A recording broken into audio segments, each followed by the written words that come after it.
Hello friends, तो स्वागत है आपका सीक्रेट स्टडी चैनल पर। आज की इस वीडियो में हम देखेंगे पार्ट्स ऑफ स्पीच का एक टॉपिक नाउन। तो जैसा कि मैंने आपको बोला कि नाउन पढ़ेंगे हम, ये पार्ट्स ऑफ स्पीच का पार्ट है। तो यहाँ पे मैं आपसे पूछ रही हूँ कि ये पार्ट्स ऑफ स्पीच जो बचपन से हमको स्कूल में सिखाया जाता है कि हमें पार्ट्स ऑफ स्पीच पढ़ना पड़ेंगे तभी हमें ग्रामर आएगी, ये एक्चुअली होता क्या है? ये होते हैं हमारी स्पीच के पार्ट्स, यानी कि हमारे सेंटेंस के पार्ट्स। जो भी हम कुछ भी बोलते हैं उसके जो हिस्से होते हैं ना, उनको हम बोलते हैं पार्ट्स ऑफ स्पीच। इसको समझने के लिए मैं आपको एक बहुत अच्छा एग्जाम्पल देती हूँ। वो एग्जाम्पल है कि आप सबने मैगी तो खाई है, और ऑफ कोर्स खाई है तो कभी ना कभी बनाई भी होगी। तो मैगी में हम क्या क्या डालते हैं? मैगी बनाते हैं तो ऑब्वियसली वो जो नूडल्स आते हैं वो, उसके फिर उसके अंदर एक मसाले का पैकेट भी निकलता है, वो भी हम डाल देते हैं। फिर किसी को वेजिटेबल्स भी पसंद होती है तो वो मैगी में बॉईल करते टाइम वेजिटेबल्स भी डाल देते हैं। क्या क्या डाल देते हैं हम? कभी टोमेटो डाल दिए, पीस डाल दिए, मटर डाल दिए, हरी मिर्ची डाल दी, प्याज डाल दिए, धनिया पसंद हो तो धनिया भी डाल देते हैं हम। और मैगी को बॉईल करने के लिए हमें पानी भी लगता है। तो ये जितनी भी सारी चीज़ें हमने यूज़ करी मैगी बनाने के लिए, ये सब क्या हो गए? इसके इंग्रेडिएंट्स हो गए। तो जिस तरह मैगी के इंग्रेडिएंट्स होते हैं सब्जी, नूडल्स, मसाले, उसी तरह जो हम इंग्लिश का सेंटेंस बोलते हैं उसके इंग्रेडिएंट्स होते हैं पार्ट्स ऑफ स्पीच। और उन इंग्रेडिएंट्स को नाम दे दिया noun, pronoun, adverb, verb, adjective, preposition, conjunctions और इंटरजेक्शंस। और आज हम पढ़ने जा रहे हैं नाउन। और नाउन की डेफिनेशन तो हमने बचपन से रट रखी। क्या होता है noun? Noun is the name of person, place, animal और थिंग। किसी व्यक्ति, वस्तु, स्थान अथवा भाव आदि के नाम को संज्ञा कहते हैं। अभी तक हमने क्या किया? हमारी रटी हुई डेफिनेशन को रिवाइज कर लिया। अब हम इस डेफिनेशन को समझने की कोशिश करें तो हम समझ क्या सकते हैं इससे कि नाउन क्या है? नाम है। किसका नाम है? या तो इंसान का नाम हो सकता है, राम, मोहन, श्याम, सोहन, या फिर किसी जगह का नाम हो सकता है, रतलाम, इंदौर, मुंबई, दिल्ली, कोलकाता। या तो फिर वो किसी एनिमल का नाम हो सकता है, लायन, डॉग, और भी बहुत सारे एनिमल्स हो सकते हैं। और अब आती है बारी थिंग की। ये चीज़ है जो हमें बहुत कंफ्यूज कर देती है। क्या? टेबल नाउन हो गया, चेयर नाउन हो गया, बेड नाउन हो गया, सोफ़ा ये भी नाउन हो गया। ये सब नाउन क्यों हो गए? क्योंकि ये थिंग की कैटेगरी में आते हैं और हमने पहले ही पढ़ लिया कि जो भी कोई थिंग होगी उसे हम नाउन बोल देंगे। ये तो फ्रेंड्स क्या था? बिल्कुल बेसिक था, बहुत ज़्यादा ही बेसिक था। ये सब हमने क्या फर्स्ट सेकंड क्लास में भी पढ़ लिया होगा।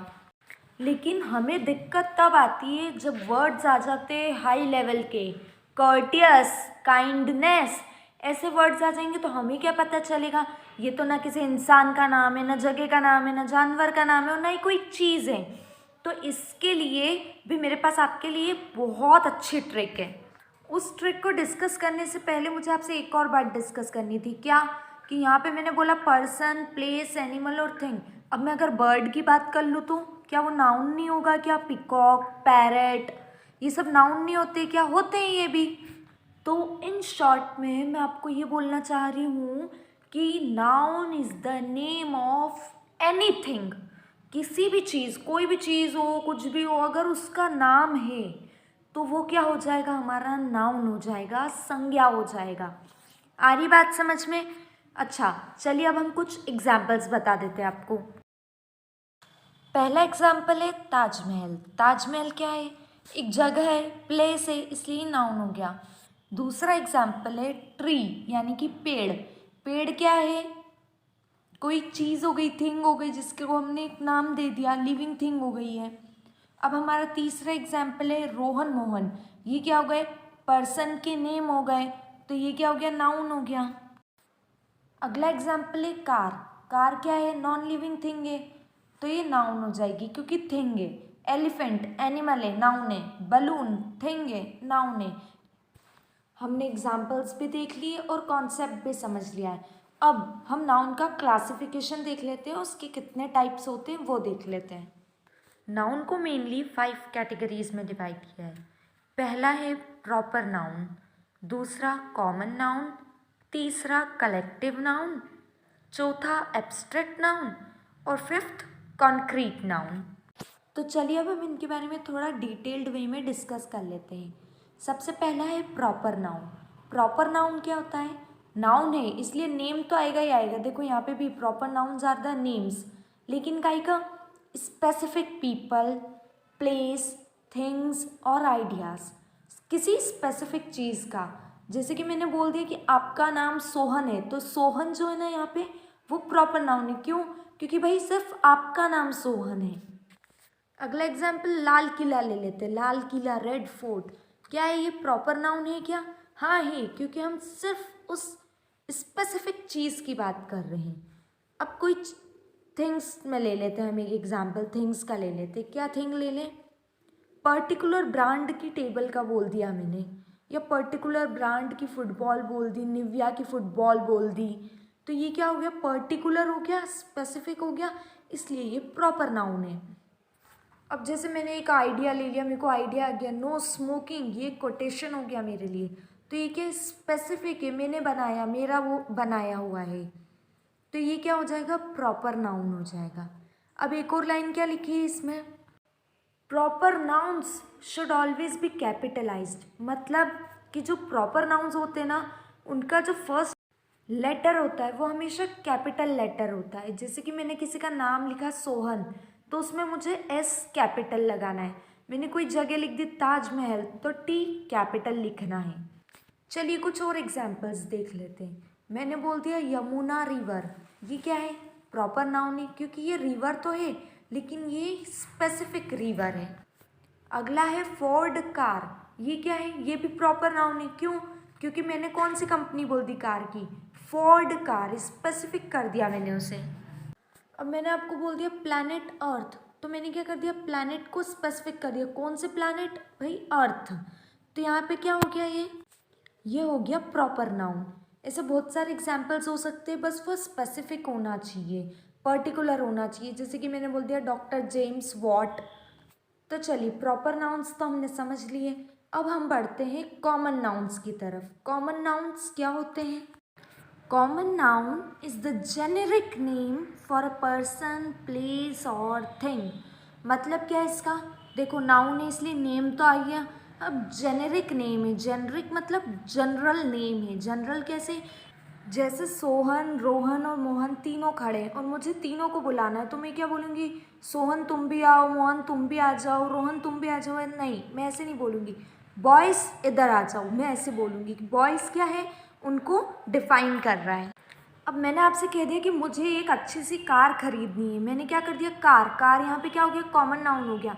मैंने बिल्कुल स्पेसिफाई नहीं करा कि मेरे को कौन सी कंपनी की चाहिए, मारुति सुजुकी की चाहिए, ह्यूंडई की चाहिए, या कोई भी कंपनी हो XYZ। मैंने क्या बोला? सिर्फ कि मुझे कार चाहिए। कार क्या है? कॉमन नाउन हो गया।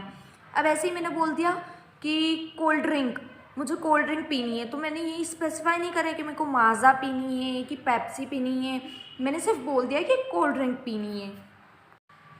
अगर एक नाम बहुत सारी चीज़ों को डिनोट कर देगा तो वो हो जाएगा हमारा कॉमन नाउन। जैसे कि मैंने बोल दिया I want to visit a doctor, मुझे डॉक्टर के पास जाना है, तो यहाँ पे डॉक्टर क्या हो जाएगा? कॉमन नाउन हो जाएगा। क्यों? क्योंकि मैंने स्पेसिफाई नहीं करा कि मुझे कौन से डॉक्टर के पास जाना है, वो काय का स्पेशलिस्ट होना चाहिए या उसका नाम क्या होना चाहिए। चलिए अब हम देख लेते हैं कि इसकी दूसरी लाइन क्या बोल रही है। बोल रही है कि they are not capitalised unless they come at the beginning of a sentence. इसका मतलब क्या है फ्रेंड्स? कि इन वर्ड्स को हम तब तक कैपिटल लेटर में नहीं लिखते हैं जब तक कि ये सेंटेंस के स्टार्टिंग में नहीं आते। आप वीडियो को रिवाइंड करके देख सकते हैं कि हमने प्रॉपर नाउन में ये देखा था कि उनको वो कहीं पे भी आए सेंटेंस में उन्हें हमेशा कैपिटलाइज करके ही लिखते हैं, लेकिन कॉमन नाउन में ऐसा रूल नहीं है। ये कहीं पे भी आए इन्हें कैपिटलाइज करने की ज़रूरत नहीं है। सिर्फ ये ध्यान रखना है हमें कि ये सेंटेंस के स्टार्टिंग या बिगिनिंग में आ रहे हैं क्या, तभी हम इन्हें कैपिटलाइज करेंगे। कॉमन नाउन हो गया। अब हम देख लेते हैं कि कलेक्टिव नाउन क्या होता है। Collective noun are the words that name a group or collection of people or things. क्या समझ में आता है इस डेफिनेशन से? हमें कलेक्टिव नाम ही बता रहा है, जहाँ पे कलेक्शन होगा, जहाँ पे चीज़ें इकट्ठी होगी। ये कलेक्शन कहीं का हो सकता है, या तो लोग इकट्ठे हो गए होंगे, चीज़ें इकट्ठी हो गई होगी, एनिमल्स, बर्ड्स। कोई भी चीज़ अगर ग्रुप में है तो उसको एक डिफरेंट नेम दे दिया जाता है और उसको बोलते हैं हम कलेक्टिव नाउन। हमने यहाँ पे पढ़ा कलेक्शन ऑफ पीपल। अब कलेक्शन ऑफ पीपल कैसे हो सकता है? अगर बहुत सारे प्लेयर्स फुटबॉल का मैच खेल रहे तो हम क्या बोलेंगे? वो टीम। हम सारे प्लेयर्स को एक टीम के नाम से रिप्रेजेंट कर देते हैं। तो इस तरीके से हम जो लोगों का कलेक्शन है उसे एक नाम दे देते हैं और ये बन जाता है कलेक्टिव नाउन। यहाँ पे हमारा कलेक्टिव नाउन क्या हो जाएगा? टीम, क्योंकि टीम में बहुत सारे प्लेयर्स होते हैं। अब अगर कलेक्शन थिंग्स के बारे में बात कर रहे हैं, हम थिंग्स का कलेक्शन के बारे में बात कर रहे हैं, तो मैंने बोल दिया कि फ्लावर्स बहुत सारे थे, तो बंच ऑफ फ्लावर्स को मैं क्या बोल सकती हूँ? कलेक्टिवली बुके बोल सकती हूँ ना। तो ये बुके जो है वो हमारा क्या हो गया? कलेक्टिव नाउन हो गया। ऐसे ही पर्सन में और भी बहुत एग्जांपल्स होते हैं, जैसे क्रीव हो गया। 100 सेलर्स अगर साथ में हैं तो हम उसे क्रीव बोल सकते हैं। अब सारे रिलेटिव्स वगैरह बैठे हैं, ग्रुप है, तो हम क्या बोलेंगे? फैमिली है। अब स्टार्स को हम कलेक्टिवली क्या बोलते हैं? Galaxy of stars. फिर ऐसे फिश हो गई, तो फिश को कलेक्टिवली में क्या बोलेंगे? School of fish. अब एक इम्पॉर्टेंट रूल बता देती हूँ मैं आपको कलेक्टिव नाउन का। वो रूल ये है कि कलेक्टिव नाउन जो होते हैं ना, वो सिंगुलर और प्लूरल दोनों फॉर्म्स में यूज़ हो जाते हैं। कैसे यूज़ होते हैं? देखना, समझना, एग्जाम्पल ध्यान से। मैं फैमिली की बात कर रही हूँ, तो फैमिली मतलब क्या? ग्रुप है, लोगों का ग्रुप ही है ना फैमिली में। और अगर मैं बात कर रही हूँ कि in a party there were more than 50 families, तो मैंने यहाँ पे फैमिलीज़ कर दिया और ये भी कलेक्टिव नाउन ही है फैमिली, लेकिन मैंने इसे सेंटेंस के अकॉर्डिंग प्लूरल फॉर्म में यूज़ कर लिया।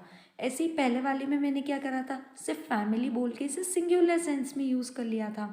तो ये हम पे डिपेंड है कि हमारा सेंटेंस कैसा है, और उस हिसाब से हमें ये देखना होगा कि हमें सिंगुलर फॉर्म यूज़ करना है या प्लूरल फॉर्म यूज़ करना है। चलिए, अब हमने कलेक्टिव नाउन भी अच्छे से समझ लिया है।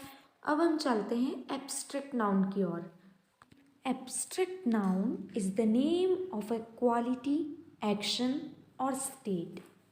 It does not refer to a physical object. इसका मतलब क्या है कि the objects which we can not see, smell, hear और टच और taste are known as abstract nouns. अब ऐसी क्या चीज़ें होती हैं जिनको हम देख भी नहीं सकते, छू भी नहीं सकते, सूंघ भी नहीं सकते, टेस्ट भी नहीं कर सकते? भूत? अरे नहीं नहीं, भूत वो तो नहीं होता कुछ भी। चलिए हम कुछ एग्जाम्पल्स देख लेते हैं। क्या क्या एग्जाम्पल्स हो सकते हैं? ट्रुथ, काइंडनेस, पेट्रियाटिज्म, डेंजर और भी ऐसी बहुत सारी चीज़ें हैं। आई होप आपको समझ में आ गया होगा कि एब्स्ट्रैक्ट नाउन कोई भूत वूत नहीं होता, बल्कि हमारी फीलिंग्स, इमोशन, आइडियाज़, ये सारी चीज़ें होती है। और हाँ, ये एक इवेंट भी हो सकता है। चलिए अब हम देख लेते हैं लास्ट क्लासिफिकेशन नाउन का, जो कि होता है concrete noun. A concrete noun identifies something material and non-abstract that can be identified through one of the five senses. क्या मतलब होता है इसका? इसका मतलब होता है कि कॉन्क्रीट नाउन जो है ना, वो बिल्कुल अपोजिट है एब्स्ट्रैक्ट नाउन का। यहाँ पे ऑलरेडी लिखा है डेफिनेशन में, नॉन एब्स्ट्रैक्ट है, मतलब जिसको हम किसी भी सेंसेस से आइडेंटिफाई कर सकते हैं, जैसे कि जिसे हम देख सकते हैं, सुन सकते हैं, टेस्ट कर सकते हैं, टच कर सकते हैं, स्मेल कर सकते हैं, ऐसा जो नॉन एब्स्ट्रैक्ट हो और कुछ मटेरियल हो, समथिंग मटेरियल मतलब जो एग्जिस्ट करता हो। चलिए अब हम कॉन्क्रीट नाउन के कुछ एग्जांपल्स देख लेते हैं। क्या क्या एग्जांपल्स हो सकते हैं इसके? चेयर हो गया, हाउस, स्ट्रॉबेरी मिल्क शेक, ऐसे और भी बहुत सारे एग्जाम्पल्स हो सकते हैं। आई होप आपको ये नाउन टॉपिक क्लियर होगा। अब हम देख लेते हैं जो ट्रिक की मैं बात कर रही थी आपसे, कि मैं आपको एक ट्रिक बताने वाली थी। वो ट्रिक थी कि आप नाउन्स को कैसे आइडेंटिफाई करें। कुछ पैसेजेस ऐसे आते हैं कॉम्पिटिटिव एग्ज़ाम्स में जिनमें कुछ वर्ड्स ना हमें कंफ्यूज कर देते हैं कि वो नाउन है कि क्या है। तो मेरे पास एक बेस्ट तरीका है नाउन्स को आइडेंटिफाई करने का। तो चलिए अब मैं आपको बताती हूँ वो ट्रिक क्या है।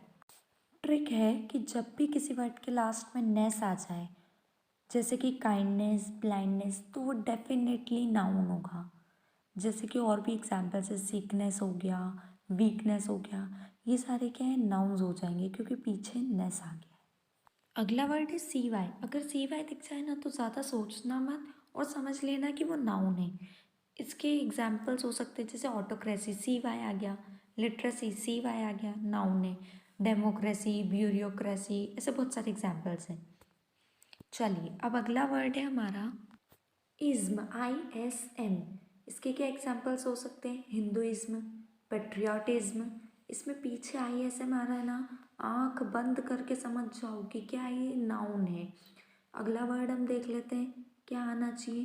पीछे TY आना चाहिए। अब ऐसे क्या वर्ड्स है जिनके पीछे TY आ सकता है? एम्प्टी हो गया, इसमें पीछे TY आ रहा है। लॉयल्टी हो गया, एबिलिटी हो गया, स्टुपिडिटी हो गया, पीछे TY आ गया ना, समझ जाओ क्या है, नाउन है।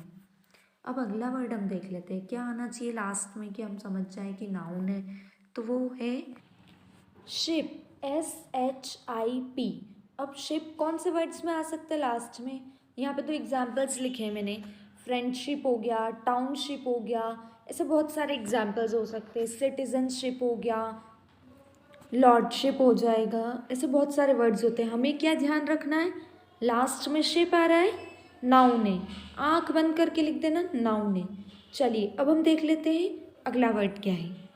अगला वर्ड ये है कि लास्ट में TION आना चाहिए। जैसे कि क्वेश्चन में आता है, सिचुएशन में आता है, पीछे क्या आ रहा है, TION आ रहा है ना, समझ जाना क्या है, नाउन है। इसके और भी बहुत सारे एग्जाम्पल्स हो सकते हैं जैसे कि मोटिवेशन हो गया, करप्शन हो गया, डेडिकेशन हो गया, और भी बहुत सारे एग्जाम्पल्स हो सकते हैं। चलिए तो अब हम देख लेते हैं कि हमारा नेक्स्ट वर्ड क्या बोल रहा है। मेंट, MENT। क्या वर्ड्स हो सकते हैं ऐसे? एक्साइटमेंट हो गया, पीछे मेंट आ रहा है, इंजॉयमेंट हो गया, पीछे मेंट आ रहा है, और क्या क्या हो सकते हैं इसके एग्जाम्पल्स? डेवलपमेंट हो गया, डिसअपॉइंटमेंट हो गया, एक्नॉलेजमेंट हो गया, ये सारे काय के एग्जाम्पल्स हैं नाउन के। क्यों? क्योंकि इसमें पीछे मेंट आ रहा है। चलिए अब हम देख लेते हैं अगला वर्ड। अगला वर्ड है हमारा एंस, ANCE। ये कौन से वर्ड्स में आ सकता है? यहाँ पे मैंने दो एग्जाम्पल्स भी लिख रखे हैं। फ्रेगरेंस हो गया, पीछे ANCE आ रहा है, देख लो मैंने हाईलाइट भी कर दिया। और इम्पॉर्टेंस हो गया, पीछे क्या आ रहा है, ANCE। क्या है ये? फिर नाउन हो जाएंगे। क्यों? क्योंकि हमने बोला कि जब भी वर्ड के लास्ट में ANCE आ जाएगा तो हम उसको आंखें बंद करके नाउन की कैटेगरी में डाल देंगे। इसके भी बहुत सारे एग्जाम्पल्स हो सकते हैं जैसे कि ब्रिलियंस हो गया, इंश्योरेंस हो गया, डोमिनेंस हो गया। तो चलिए अब हम देख लेते हैं हमारा अगला वर्ड क्या है। हमारा अगला वर्ड है ENCE। पहले ANCE था, अब ENCE है। तो चलिए इसके कुछ एग्जाम्पल्स देख लेते हैं। क्या एग्जाम्पल्स हो सकते हैं इसके जिसके लास्ट में ENCE आ रहा हो? तो इसके कुछ एग्जाम्पल्स में आता है कोइंसिडेंस, कंसीक्वेंस, ENCE आ रहा है फ्रेंड्स, आप स्पेलिंग चेक कर लो एक बार और। परसिस्टेंस हो गया, एडोलेसेंस, सबसिस्टेंस, सब में पीछे ENCE आ रहा है। क्या हो जाएंगे फ्रेंड्स ये? ऑब्वियसली नाउन हो जाएंगे। चलिए अब हम देख लेते हैं हमारा अगला और लास्ट वर्ड। क्या है वो वर्ड? वर्ड है SION। किन वर्ड्स में आ रहा है? यहाँ पे मैंने दो एग्जाम्पल्स भी दे रखे हैं। क्या एग्जाम्पल्स? पेंशन, टेंशन, पीछे क्या आ रहा है, SION आ रहा है। इससे क्या आइडेंटिफाई हो गया हमें कि ये जो वर्ड है ये नाउन है। ऐसे और भी बहुत सारे वर्ड्स हैं जिनके लास्ट में SION आता है। यहाँ पे मैं आपको एक दो एग्जाम्पल्स और दे देती हूँ जैसे कि पैशन हो गया, पैशन में क्या आता है, पीछे SION आता है। और इसका एक और एग्जाम्पल हो सकता है एडमिशन, डिसीजन में भी पीछे SION आता है। परमिशन, SION आ रहा है पीछे, कॉम्प्रहेंशन, इसमें भी पीछे SION आ रहा है। ऐसे बहुत सारे वर्ड्स हैं जिनके लास्ट में SION आता है। क्या डिफाइन कर रहा है ये कि ये वर्ड नाउन हो जाएगा। चलिए फ्रेंड्स, आई होप आप लोगों को ये वीडियो समझ में आई होगी। इसमें हमने क्या क्या कवर किया है। एक तो नाउन का कंसेप्ट, क्लासिफिकेशन और नाउन को आइडेंटिफाई करने की बेस्ट ट्रिक।